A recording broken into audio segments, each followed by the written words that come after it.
নমস্কার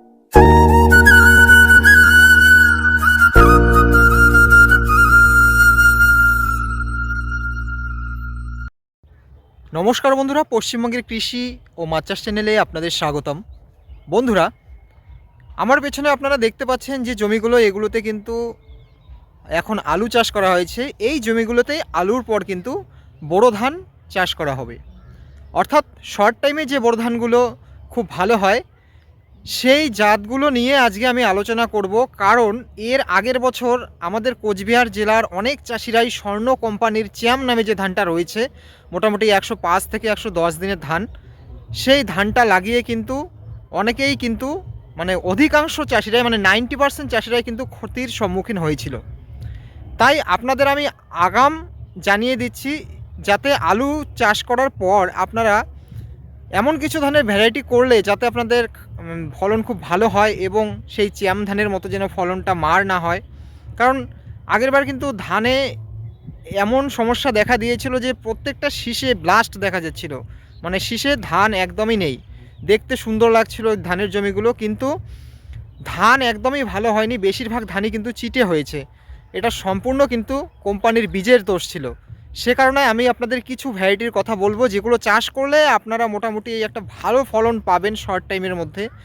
আপনারা সবসময় চেষ্টা করবেন বেশি ফলনের জন্য, যেহেতু আমাদের এখানে মোটা ধানটা চলে, তাই মোটা ভ্যারাইটিগুলো করার। এছাড়াও আমি চিকন ভ্যারাইটিও কিছু বলবো। আপনাদের এলাকায় যেটা পাবেন আপনারা সেই ধানগুলোর ভ্যারাইটিগুলো চাষ করবেন। আশা করি আপনাদের ফলন খুব ভালো হবে এবং ফলনে কিন্তু আপনাদের মার হবে না।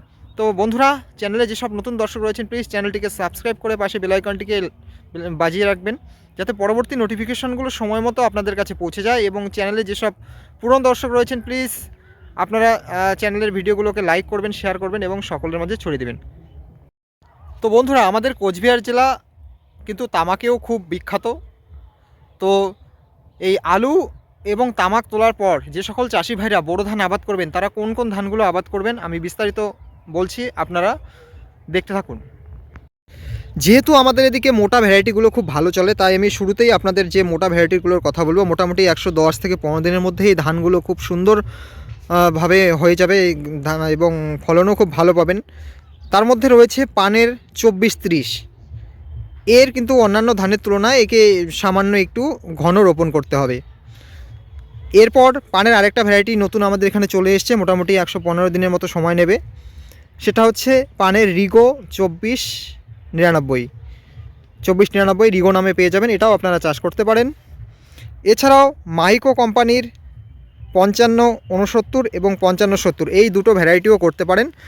এই যেহেতু আলু এবং তামাক তোলার পর কিন্তু আপনারা একটা জিনিস লক্ষ্য করবেন, তখন কিন্তু প্রায় গরম পড়ে যাবে এবং শর্ট টাইমে এই ধানগুলো যেহেতু দেওয়া আছে 120 থেকে 15 দিনের ধান, তো এগুলো আরও কিন্তু 10 দিন আগাম কিন্তু ফসলটা হবে। 10 দিন আগামে কিন্তু ফসল পরিপক্ক হয়ে যাবে।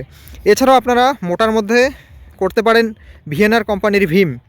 এই যে কয়েকটা ভ্যারাইটির কথা বললাম আমি, এই ধানগুলো আপনারা নিশ্চিন্তে করতে পারেন, খুব কিন্তু ভালো ফলন আসবে। এবার বন্ধুরা বলতে যাচ্ছি চিকনের মধ্যে আপনারা হাইব্রিড যে ভ্যারাইটি, অর্থাৎ চিকনের মধ্যে যদি ফলন বেশি চান তাহলে অবশ্যই হাইব্রিড ভ্যারাইটি করতে হবে। এবং চিকনের মধ্যে ফলন বেশি হাইব্রিডের মধ্যে শর্ট ডিউরেশনের যে ধান রয়েছে, সেটা হচ্ছে সর্বপ্রথম আমি যে নামটা বলবো সেটা হচ্ছে মাইকো কোম্পানিরই, সেটা হচ্ছে নবতেজ। চিতাবাঘের ছবি দেওয়া রয়েছে, এই ধানটা আপনারা করতে পারেন। এছাড়াও আপনারা কিন্তু পাইনিয়ার কোম্পানির 25P35 এই যে ভ্যারাইটিটা রয়েছে, এটাও 110 থেকে 15 দিনের ভ্যারাইটি। এই দুটো ভ্যারাইটি করতে পারেন, হাইব্রিডের মধ্যে খুব ভালো ফলন হবে। এছাড়াও বন্ধুরা চিকন ভ্যারাইটির মধ্যে মোটামুটি পানের 50-27, যেটা আগে পানের 845 নামে ছিল, এখন কোম্পানি প্রচারের জন্য যখন দেখছে 845 চলছে না, তখন নামটা পাল্টে দিয়ে 50-27 করে দিয়েছে। এটা শর্ট ডিউরেশনেও করা যাবে, অর্থাৎ শর্ট টাইমেও করা যাবে, খুব তাড়াতাড়ি ফলন আসবে। এছাড়াও বন্ধুরা রিসার্চ ভ্যারাইটির মধ্যেও আরেকটা আছে মাইকো কোম্পানি, সেটা হচ্ছে 55R95, এই ভ্যারাইটিটাও আপনারা করতে পারেন। এছাড়াও মালির 363 শর্ট ডিউরেশনের ধান তামাক আলু লাগানোর পর আপনারা করতে পারেন, খুব ভালো ফলন হয়। আর পানের মল্লিকা যদি পেয়ে থাকেন করতে পারেন, বা যাদের পুরনো বীজ থেকে থাকে, কারণ মল্লিকা এখন যেটা শোনা যাচ্ছে প্রায় বন্ধ হয়ে গেছে কোম্পানির। এছাড়াও বন্ধুরা মালি কোম্পানির আপনারা কিরণ করতে পারেন, খাওয়ার জন্য খুব সুস্বাদু, একটু ফলনটা কম হয় কিন্তু ভালো। তো এই যে ধানগুলোর কথা বললাম এগুলো আপনারা করবেন। যদি খাওয়ার জন্য করেন তাহলে চিকন ভ্যারাইটিগুলো করতে পারেন, এবং বিক্রির জন্য করলে কিন্তু আপনারা মোটা ভ্যারাইটিগুলো করতে পারেন। খুব কিন্তু আপনাদের ভালো রেজাল্ট দেবে। তো বন্ধুরা, এই ছিল আজকের ভিডিও।